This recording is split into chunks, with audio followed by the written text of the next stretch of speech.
All right, awesome. In the interest of time, we will go ahead and get started. So, my name is Jessie Thompson. I'm the manager of youth hockey development here for the Washington Capitals, and wanted to say a few quick thank yous before we dive in. The first to our incredible corporate partner, AAA, as well as the entire American Collegiate Hockey Association, the ACHA. We could not have made this awesome virtual event happen without either of those partners. So thank you to everyone on those teams. Wanted to say another thank you to all of you. I know this is some time out of your evening, but hopefully you find some value in this webinar and we can answer any questions that you have. And lastly, we know that some of you on the call, as well as your loved ones, family members, are working to keep us safe on the front lines. So on behalf of all of our panelists here tonight, as well as the entire Washington Capitals organization, we want to say thank you. And we hope that you, your family, and your loved ones are staying safe and healthy during this time. So for everybody that's on the call, we encourage you to ask questions. We're going to have a designated Q&A portion later in the webinar. If you look at the bottom of your screen, there's a Q&A button. Feel free to type in your question. We'll do our best to answer them all. If we can't answer all of the questions, we'll make sure that we get all of the answers written out and then we'll send them to you via email.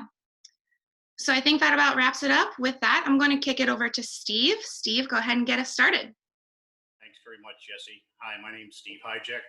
I've had the privilege of working with the Washington Capitals now for 13 years. This is our 13th annual Caps College Hockey Fair. Shows their dedication to supporting our youth hockey programs in the area and helping folks find their way to play college hockey as student athletes. I'm ready to rock the red, and I've got my Mason hockey gear ready to take the ice, but unfortunately today we're probably not going to get a chance to do that. So we thought we would like to take advantage of this opportunity, share with some information with you that will hopefully be helpful and informative to you as you're making one of the biggest decisions of your life. And that is, where do I want to go to college? Is there a place for me? And can I play college hockey at the same time of maintaining my academics? And the answer to those is yes. But it's going to take time, it's going to take effort. We have an outstanding panel of folks here for you today. What I'm going to do is just briefly introduce who they all are, and then we're going to run through each of them to talk about their subject area. Following that, we'll have a bunch of questions. Before I do that, I think if there's two things that I would ask you as a coach to take away from today is that you are a student athlete. You are not an athletic student. Academics is why you're going to college, not to play hockey. It's a privilege. It's not a requirement. The second thing is, no matter who you are and what your skill level is, there is a place for you, but it's going to take hard work and it's going to take time and it's going to take your commitment to want to make that all happen. So with that, let me introduce our panelists and then we'll loop back around and have them each speak. In the upper right-hand corner is Pat Money, who is with George Mason University. Pat is the Associate Director of Undergraduate Admissions. He's been with us a number of years.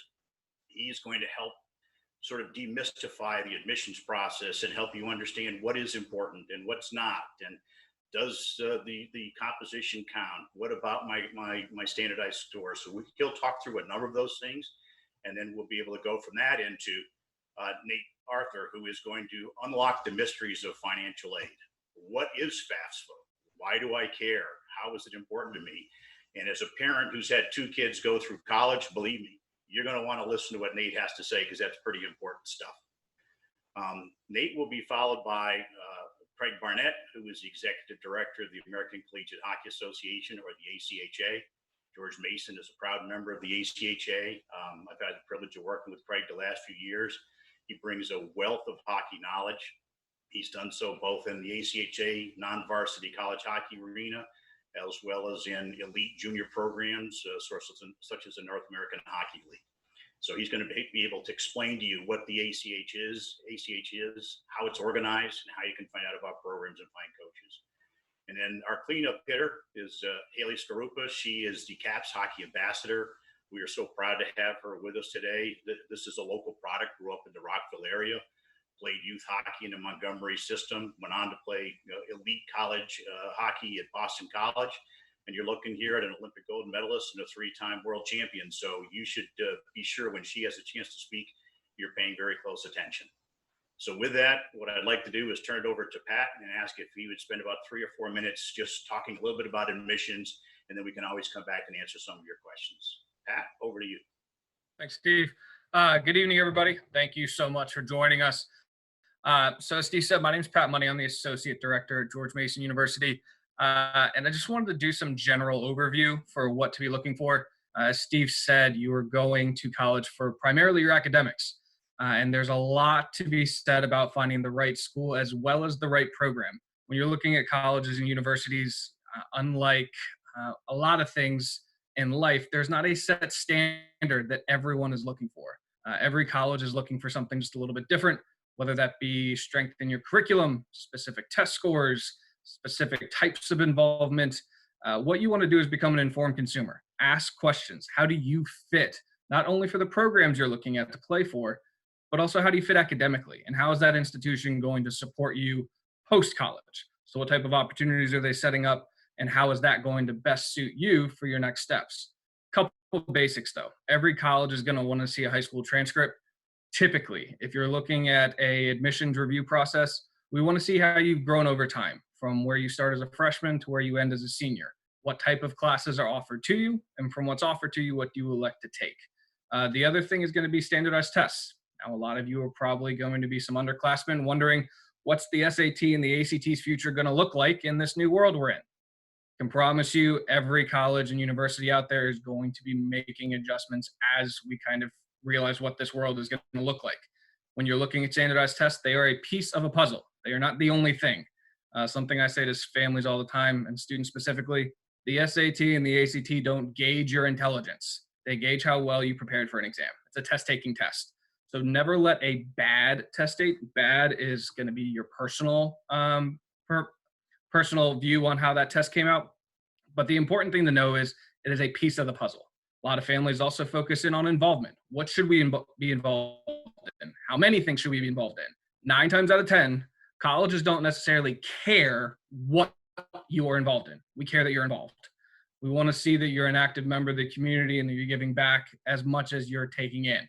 So when you're applying to college, you want to show off what you've done that makes you unique. If you're involved in something, talk about it. Talk about how it's going to advance you to the next stage of your academic career. Talk about how that makes that institution a good fit for you. And then finally, one thing that I want to harp on is letters of recommendation in the essay. Letters of recommendation, by default, are positive. So when you're looking at letters of recommendation, go after different perspectives. Go after different types of folks, coaches, as well as your academic professors, as well as community members. Anyone but your immediate family can write your letter of rec, albeit family member letters of rec are probably the most entertaining. We want to get some perspective on who you are and what you bring to the table. That last piece that I was mentioning was the essay. When you're writing college essays, we read them.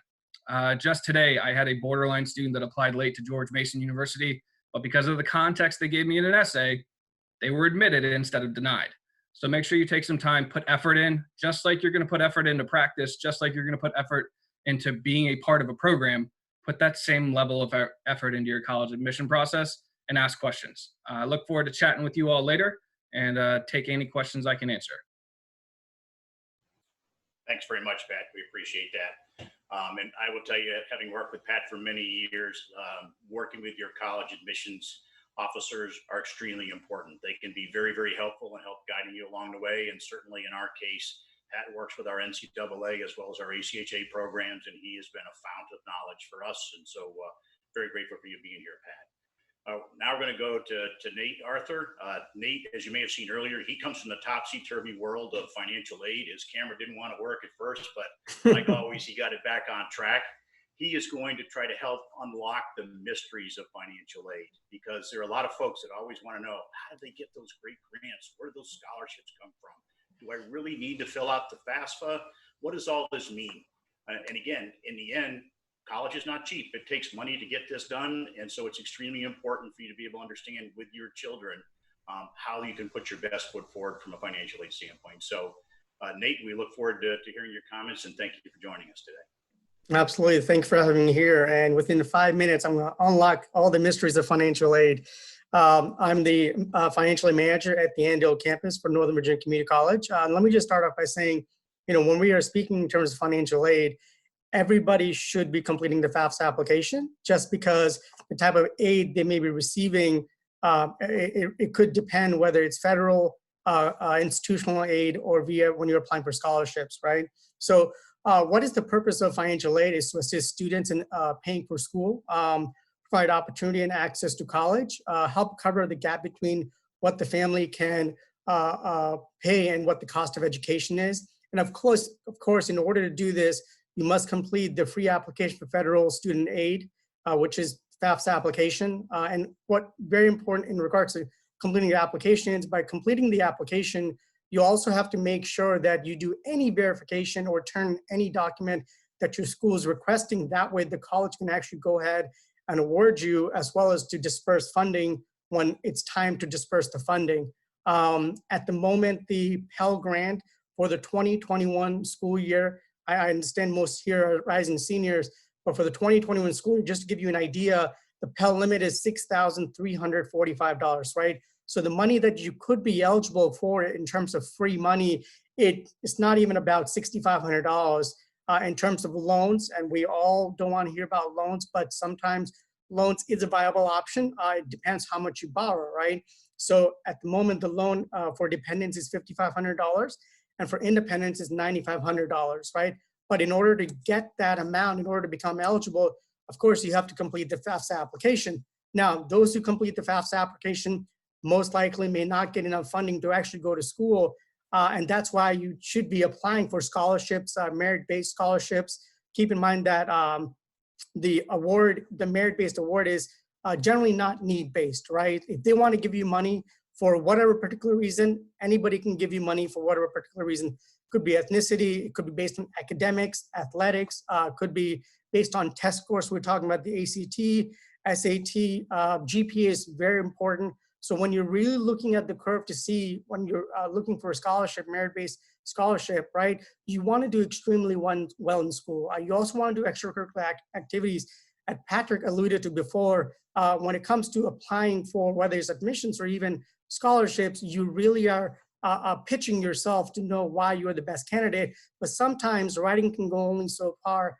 Extracurricular activities can go only so far. You need to do well academically, as well as to make sure when you're taking tests, ACT, SAT, you're exceeding to the best of your ability at least. The average merit-based award for fall 2018 was $11,300. Now you can imagine when it's only $11,300, what the difference between going to in-state institution and going to an out-of-state institution, or going to a private institution compared to an in-state institution. Around 18% of students who are going to private schools are receiving merit-based aid. And when it comes to public schools, it's about 10% of the students attending there.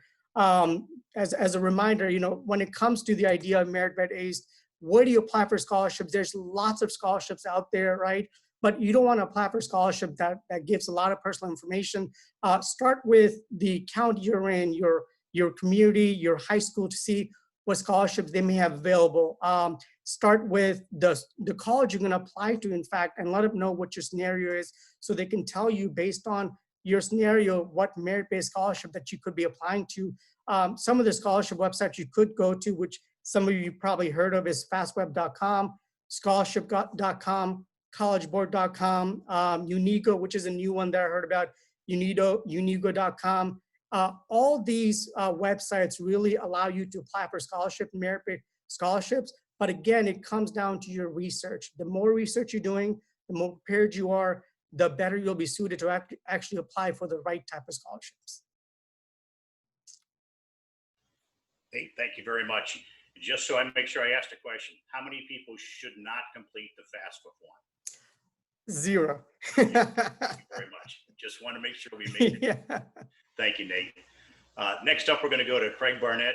You can tell that this guy loves hockey because I know that he lives in Erie, Pennsylvania, where it's always sunny and warm and there's never any ice. But Craig is a phenomenal guy. He is a steady hand at the wheel for us with the ACHA.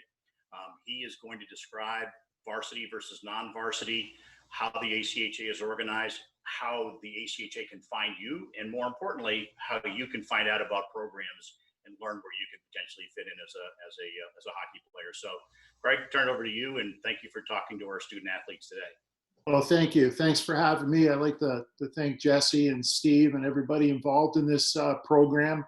It's a great opportunity for myself and our member schools to attend virtually this year and to talk to all the prospective student athletes and families in the area down in the DC, Maryland, Virginia area.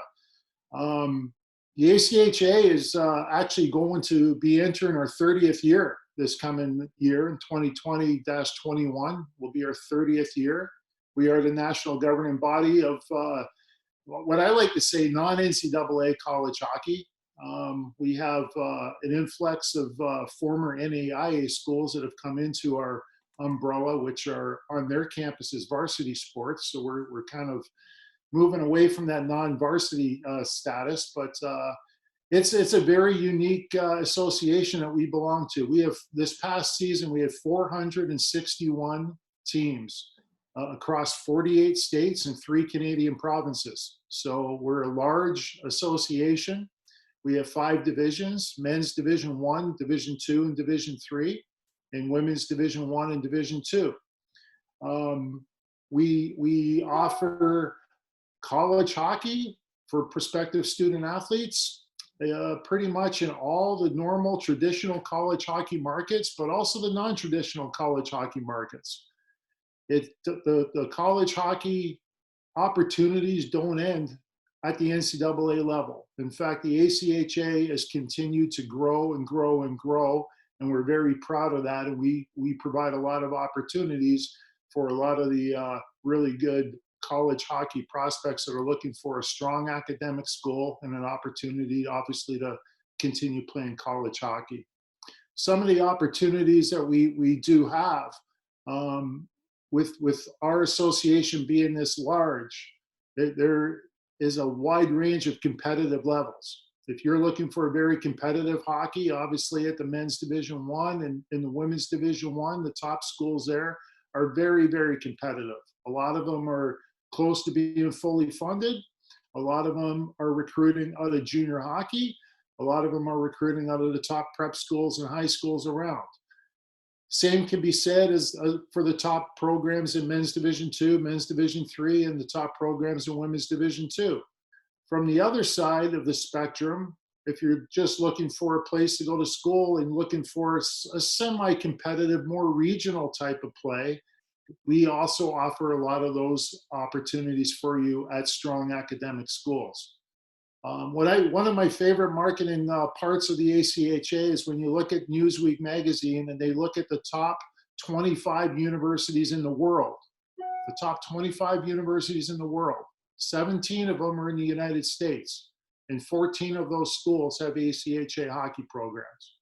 So I've been fortunate. I coached for about 20 years at the NCAA Division 1, Division 3 level, ACHA level. Same message. Every time I recruited, the same message was about the fit.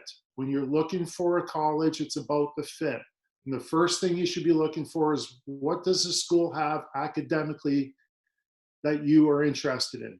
If you already know what you want to major in, does that school have your academic program? The second thing is location.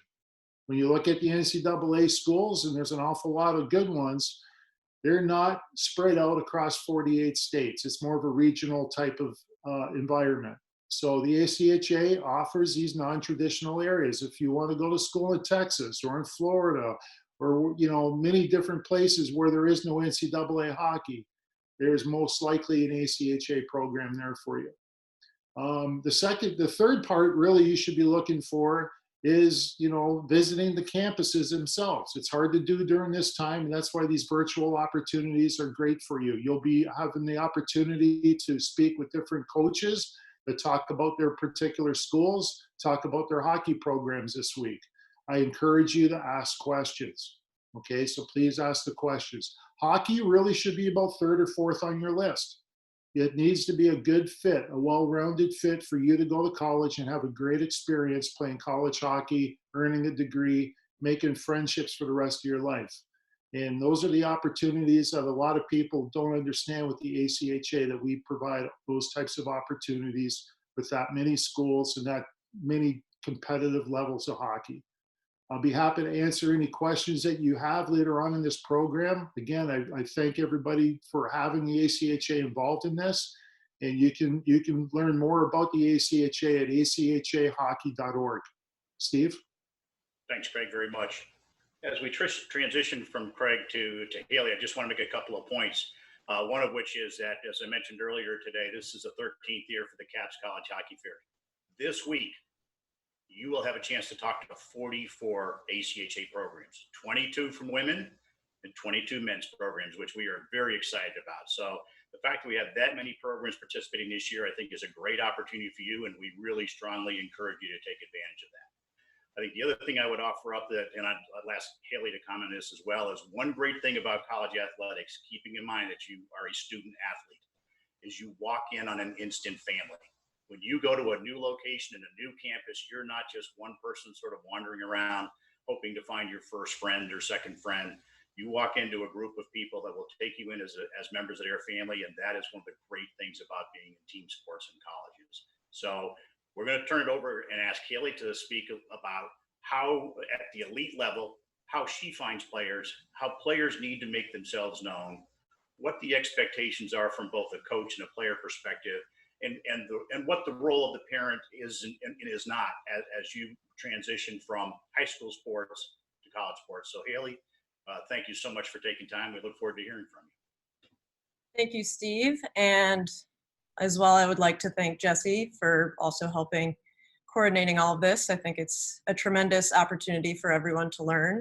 But as Steve was saying, I grew up in the DC area playing hockey. I played for the Montgomery Blue Devils as well as the Washington Pride, and that's playing for the Washington Pride gave me a lot of opportunities for exposure as well as resources when it came to the college process. And so it was around my junior year of high school that I committed to Boston College to play there, and that was an amazing experience. But I would also like to echo pretty much all the points that Craig made when deciding what school is the best fit for you, because I actually wrote down a few things of my own college process, and it was almost like verbatim what he said of making sure that academics is a huge priority.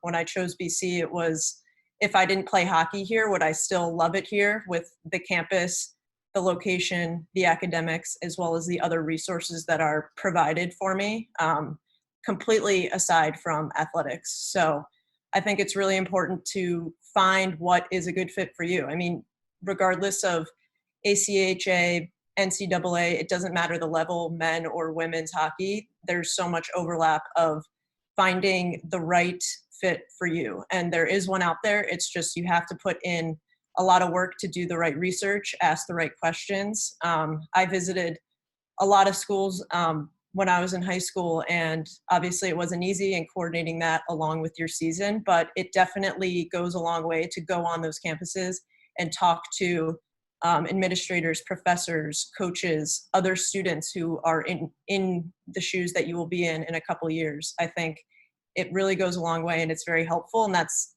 ultimately what helped me make my decision. Is I narrowed it down to 2 schools, and I visited each school on the same day. And that was like the second or third time I had visited, because I wanted to make sure I was doing my homework and I was prepared to make that right decision. And I'm very happy that I did, because I really enjoyed my college experience, athletics-wise, academics-wise, as well as socially. And so I think one of the biggest things is when you are, especially in this area, for women's hockey, it's gotten really competitive, and that's a good thing. And that means there are now more opportunities for girls in this area, for females to be able to get to the next level while playing in the DC, Maryland, Virginia area. And I think that's really exciting. And I'm pretty much here to answer any questions that you have regarding that, because I was there not too long ago, and it was an incredible experience to be able to play really high level hockey, but also going to my public high school. A lot of my friends who went through the college process felt like they had to go to prep school or move away from home. And I think that I gained a lot by being able to balance school and my school friends that I grew up with, as well as high level hockey. And those are experiences that you take with you forever. So I think that's what I have for now. But any questions that you have, whether it's ACHA, NCAA, men's, women's hockey, I will do my best to answer. Thanks very much, Haley. Appreciate that. So for you folks, I have to apologize. Gray beard means a need for glasses to read the questions that you folks are sending in. But you've got a really good foundation from our panel, and we've already had some great questions coming in. By the way, just as an enticement for your best question ever, free season tickets for Mason Ice Hockey in 2021 for the best questions selected by the panel at the end of our presentation. So keep those questions coming on in. I'm going to start off with Haley, if you don't mind. And again, apologies for having to look down to read. Haley, what are your thoughts about online recruiting services like the NCSA? That's a great question. When I actually got this question asked, I forget where I was, but when I was going through this process, those were very, very new. So I never experienced them for myself, but I do know players now that are going through that.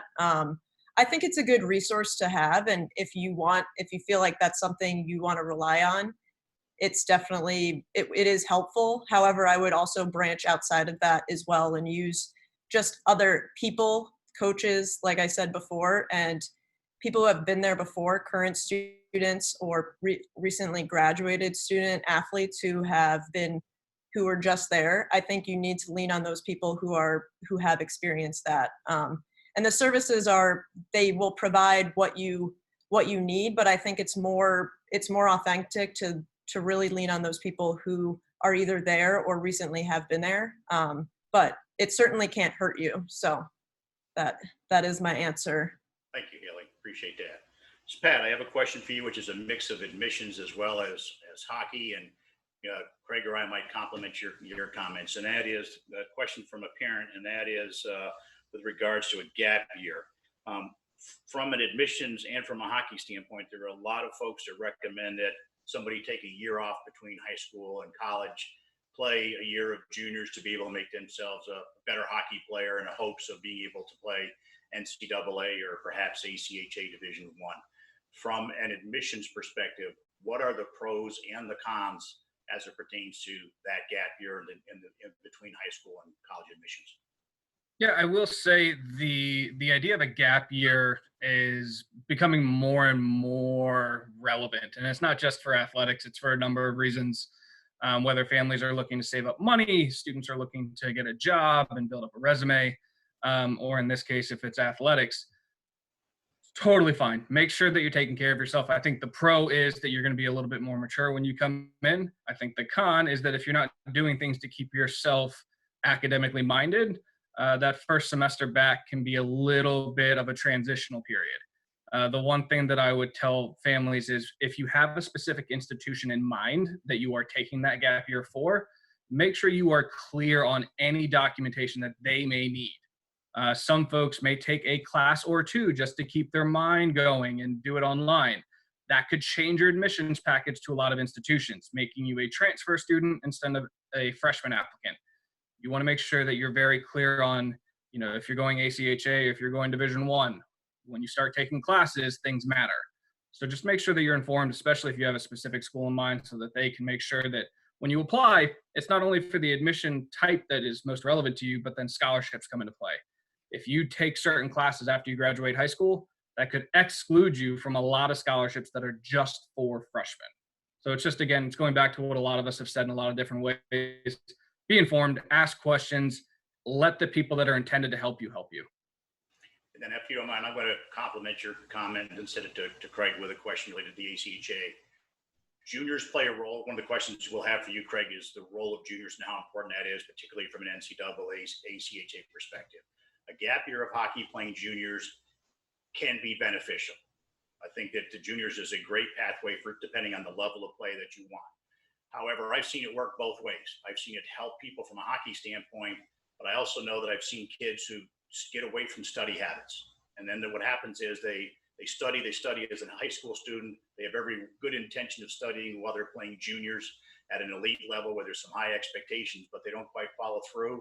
And when they then come to the university in their freshman year, they frankly, they fall short because of the fact that they just aren't used to that sort of academic rigor. So point being, if you're going to take a gap year, make sure you do take a good set of courses. Make sure you're dedicated to that, because again, it's no different than coming in from high school. When you get there, you're only as good as what your GPA is that allows you to be able to continue to maintain your academics and play college hockey. You could have 115-mile-an-hour slap shot, but if you don't meet Craig's ACHA standards or the NCAA standards, you're no good to me because you can't play. So make sure you're balancing the two. Craig, with that in mind, if you want, but please go ahead and feel free to comment on that, but I'll also give you the second question, which is, how soon should kids start talking to ACHA coaches, and are there any restrictions on talking to them like there is in the NCAA? Sure. Thank you, Steve. I just starting with the first question there about the gap year. It's always been really interesting. It's come a long way. Hockey is becoming so competitive. There's so many good hockey players right now. Sometimes that gap year is a difference maker. You know, but it's a personal preference, you know, and to Steve's point, some student athletes, prospective student athletes might not fare very well academically by taking a year off, losing those habits. I've always recommended that if you are going to take a gap year off, strongly recommend taking a college class or two. As long as you're a part-time student, you will not affect your athletic eligibility. The only time your athletic eligibility is affected if you go to college during a gap year is if you're a full-time student. Now, Patrick kind of touched on how that affects admissions, and certainly Nathan could comment on how that might affect a financial aid package. But from an athletic eligibility standpoint, you could take part-time classes, part-time college classes during a gap year and not affect your athletic eligibility. I too have seen it both ways, Steve. I've seen student athletes jump right from high school right into college and be very successful academically and have success with their hockey careers. More and more these days, that junior year or two is a difference maker. You're playing against older people. You're playing against you know, a higher level of hockey. You're playing a lot of hockey. I always say you're battle tested after playing junior hockey, because those road trips, the amount of practices, the amount of games that you play, the weight rooms, the training, combined with your academics, which again is the most important thing. If you can be successful in that role, that's what college coaches look for. Sometimes it's a difference maker. I have some numbers here from the ACHA Division I standpoint. We polled our rosters last year. I just have ACHA Men's Division I, so I apologize that it's only about one division within the ACHA. But our Men's Division I last year, when you look at our rosters, 66% of our ACHA Men's Division I rosters, those players played junior hockey before coming to the ACHA. 13% of them were transfers from a different college. 11% of them came right from high school or prep school, and 10% of them came right from probably midget youth, tier 1 or tier 2 programs. So it's a wide range, and you have to do your homework. If you're interested in 2 or 3 schools, I strongly suggest that you communicate with the coach, you do your homework, you go on the websites, you track their roster down, and look at the freshmen on that team roster. Where did they play before they went to that school? If you see a school that have a lot of high school players, then that coach is actively recruiting high school players. And that could be an answer for you, so you're more comfortable making a decision that's best for you and your family. If you're seeing one of those schools that are all junior players, then you kind of understand that coach's philosophy. So you really have to do your homework. Steve, second question, my short-term memory here. Second question was about Division I. Let's see. You know what? I forgot the question that I asked you. I apologize. Coaches. When can coaches and players begin talking? Because NCAA has restrictions. So. Yeah, they have some restrictions. And some of those restrictions are going into effect this past year at the NCAA. From an ACHA perspective, you can contact those coaches, and I would suggest that, you know, if you're a sophomore you can start contacting those coaches. Definitely your junior year, your senior year for sure. You should have that list kind of narrowed down at this point. But you can reach out by phone, by email, and contact ACHA coaches, have those conversations with them. Say something different. You got to sell yourself. You need to be engaged in the recruiting process. And you want to set yourself different from somebody else. It's just don't send a Dear John letter, Dear Coach letter. Ask that coach about their school, tell them who you are, where you play, and why you're interested in that school. That's a separation factor. I'm a big separation factor kind of guy.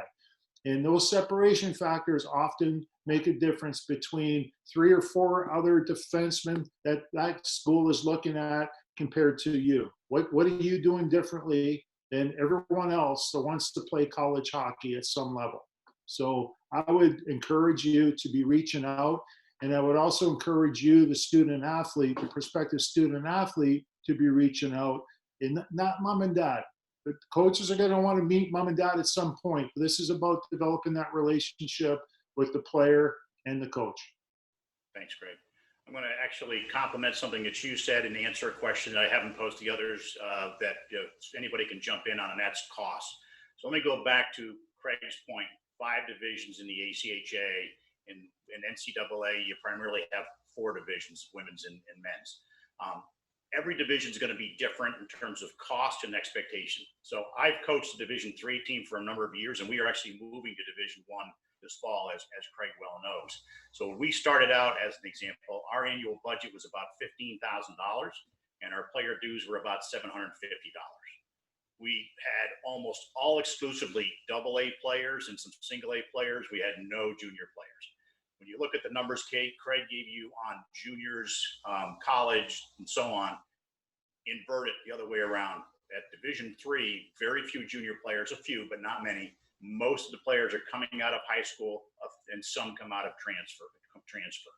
At Division I, which again, where we are going to this year, we are going to have probably at least 4 or 5 21-year-old freshmen. Our dues, which I mentioned to you, were about the $500, $700 level when I first started. Our dues this year will be $2,750 with a total team budget of about $115,000. It's a different level, but it goes back to where do you fit and where do you want to be based on your skills and your academics. I go back to that is the most important part, is the academic piece. So I just want to make sure that there is no simple answer for anybody. It goes back to Craig's point about doing your research, making sure you meet with coaches and so on. I have a question for Nate, but I want to go to Haley first so I can find the question I wanted to ask him. And that's Haley, you've been through this process. I have my own philosophy, every coach does. What do you look for in a player? What are the things that you're looking for in them as a player and as a person, number one? And number two is women's college hockey has become much more competitive. We've had some questions with regards to girls that are smaller frame. Is that going to be an issue in terms of their ability to compete? So if you don't mind taking those 2 questions, I'd be grateful. Definitely. So the first question, what coaches, and if I were a coach, what I would look for in a player, that one of the top things is work ethic. I think that goes a long way on the ice as well as off. It's pretty straightforward. The people who work the hardest, a lot of coaches want those people on their team because they're willing to do whatever it takes for their team to win, whether that's on or off the ice. Another really important part of being a good college hockey player is being the best teammate possible. I learned this throughout my whole college hockey process is coaches want good people on their team as well. And it also goes back to what Craig was saying. A lot of coaches, they'll almost delete an email if it comes from a parent. They want the student athlete to be reaching out to them and to be asking them those questions, whether it's, a tough question that you don't know whether you should be asking or not. Like we always say, get comfortable being uncomfortable. So putting yourself out there, being an advocate for yourself, not necessarily your parents, especially initially, and being a good teammate you're willing to do whatever it takes for the person next to you, and being a really good person is something that coaches look for in all hockey players. It's not just how many points, how many goals, your production on the ice. It's you as an overall person. That's really what it comes down to, because you're spending every single day with your teammates and with your coaches. And it's not just the short-term goals. It's at the end of the season, after a long season of however many games, 40 games, 50 games.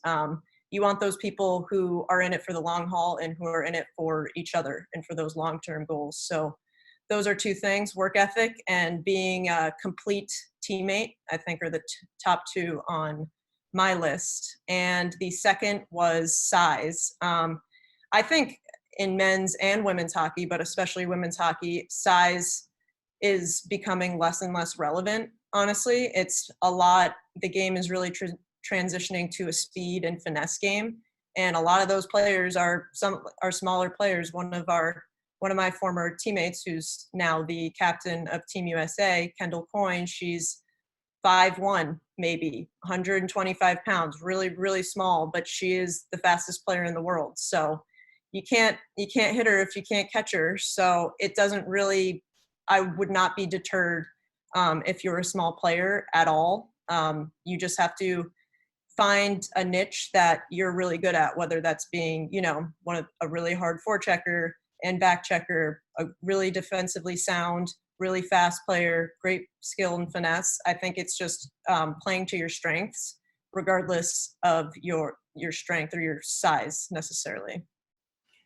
I want to go to Nate and Pat, but I also want to just come back to something that you just said, which is important. And I'd like to, before we go to Nate and Pat, have both you and Craig comment, and that is team chemistry. You touched on it. Being a good citizen, being a good teammate, critical. I mean, we just, for example, unfortunately, our season came to a sudden end because of COVID-19. Yeah, we have had 2 Zoom video chats with the entire team together. That, when you look at elite programs, and I'm not considering us an elite program, any program, the teams that do the best have the best locker room chemistry. Definitely. The thing that Haley touched on is know your role. Everybody isn't going to be a scorer. Everybody isn't going to be the guy that crushes people in the corner.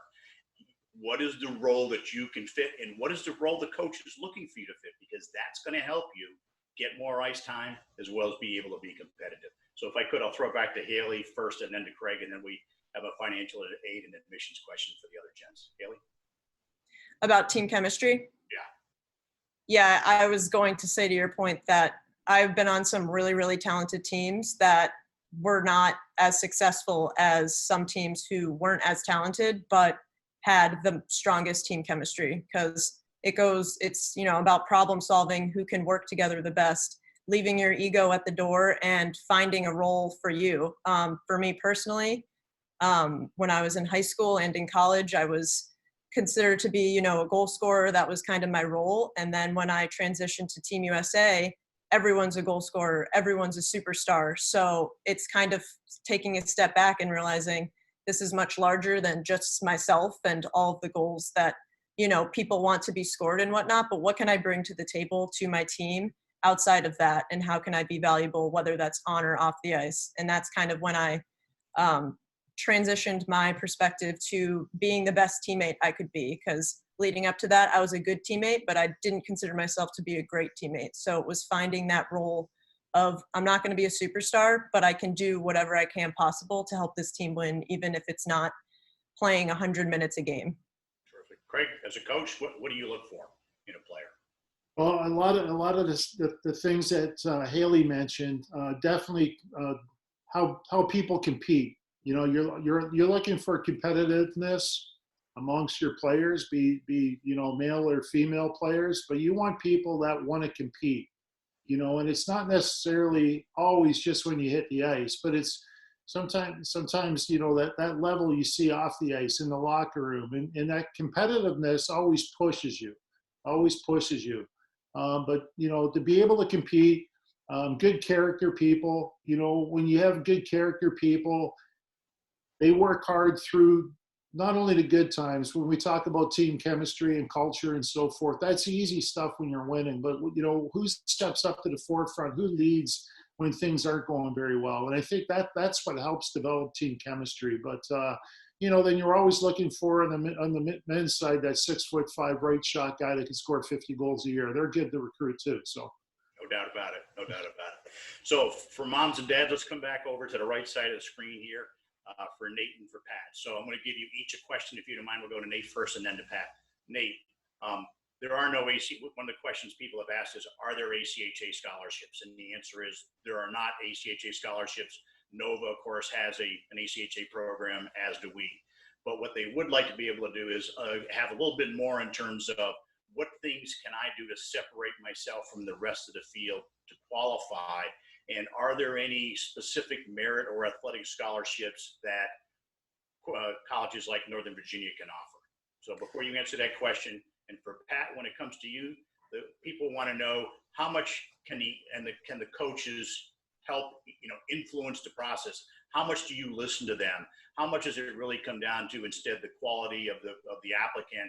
And or is there some wiggle room? How do you work together with the coaching staff, whether it's Mason basketball or any of the coaches at the university? So let's go to the money man first. Nate, over to you, sir. Yeah.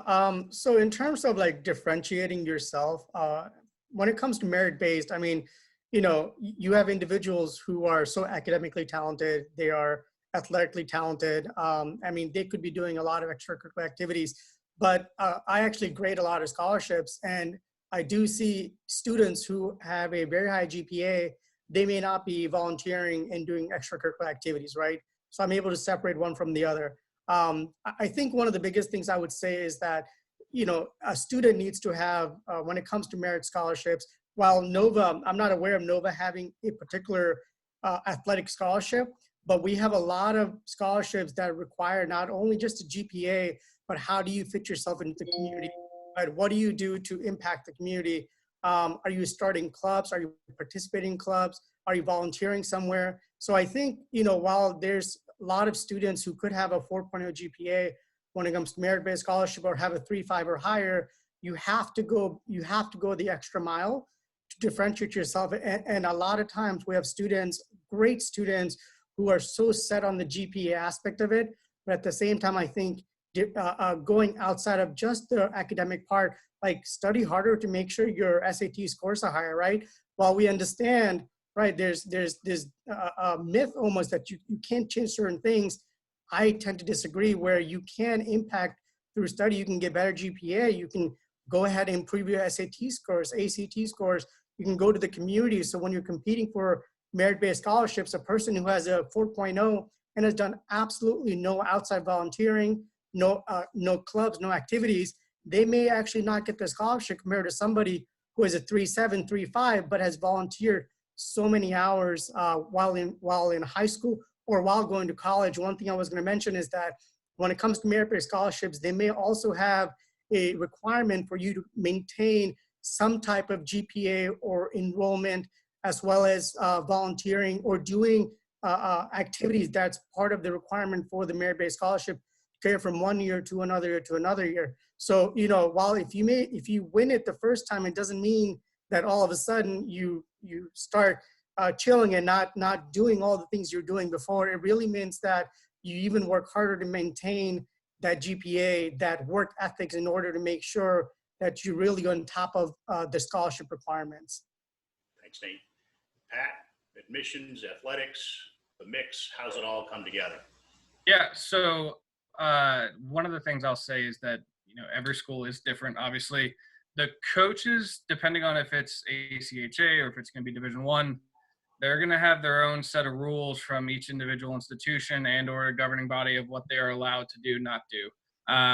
In my capacity, I'm there to advise and kind of guide coaches that come to me to tell them what type of applicants we're looking for and where that wiggle room could potentially be.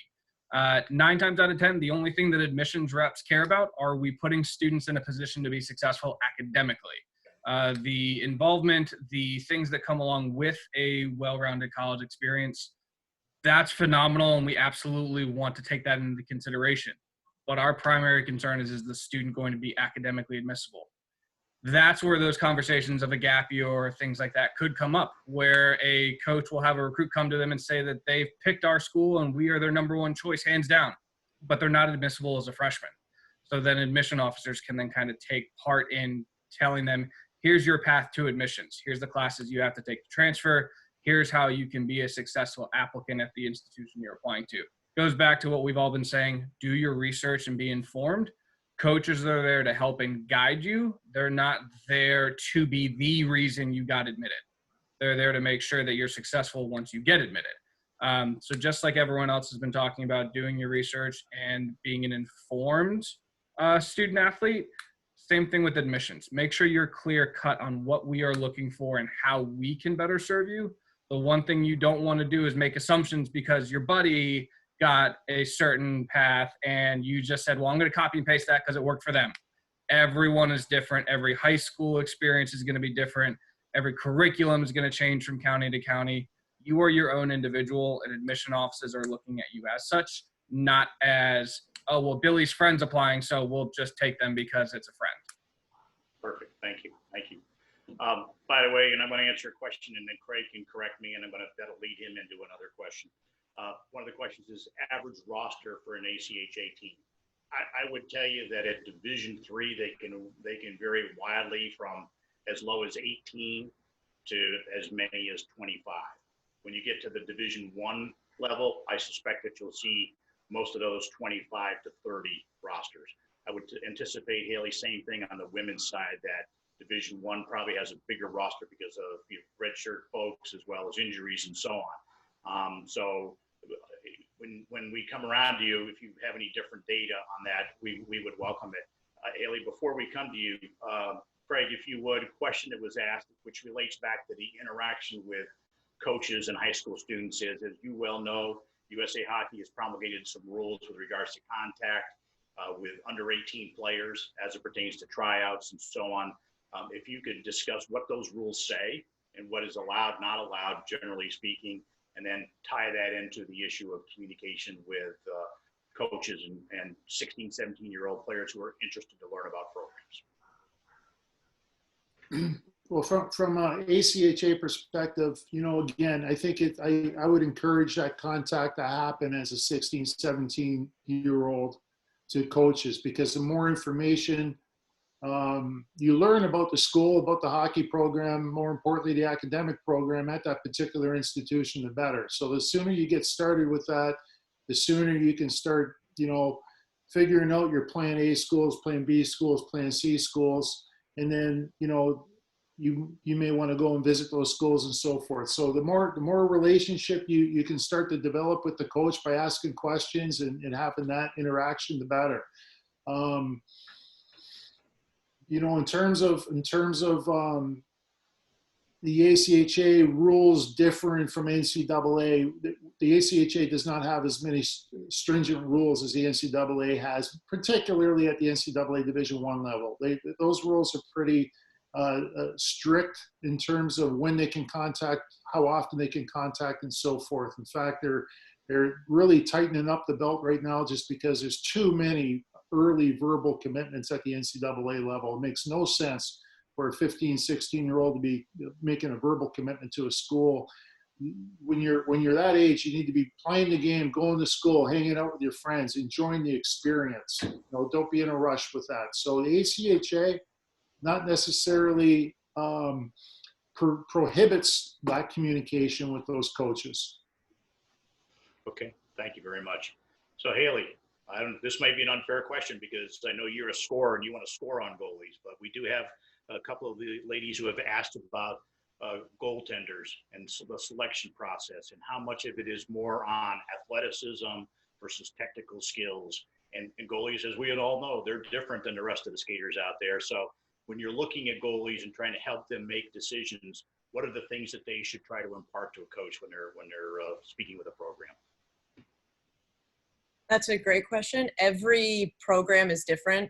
And I think it's more so finding a program that you have a good relationship with the goalie coach, because it's not just one certain technique. It's not one certain style that will just pave the way for you to choose whatever school. It really is different, and it's finding really a style that's comfortable for you. That's a lot of my goalie teammates. They're all different. They all have a different style, but it works for them. And a lot of them I know have either goalie coaches at home or with their school, whatever program that they really trust and they have a really good relationship with, who will hold them accountable.